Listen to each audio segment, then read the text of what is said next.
lot of their painting is about transient light effects. And of course, water is one of the greatest places to experience how light is reflected, how the sky is reflected upon the surface of the water.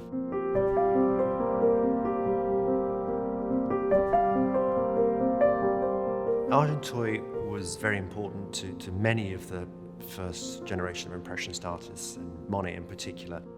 So it was really a suburb of Paris. It was also situated on a broad section of the River Seine, so it offered to the painters such as Monet and Renoir and Sisley a wide and inviting aspect onto the river.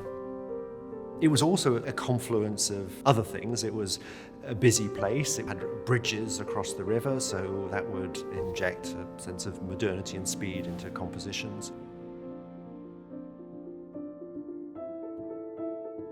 Another part of the Impressionist idea, the daring experimental brushwork that wouldn't seek to be mimetic. It wasn't trying to copy nature, it was trying to give you an impression of nature. It was a technical challenge in a way to try and render water in a believable but also a painterly way.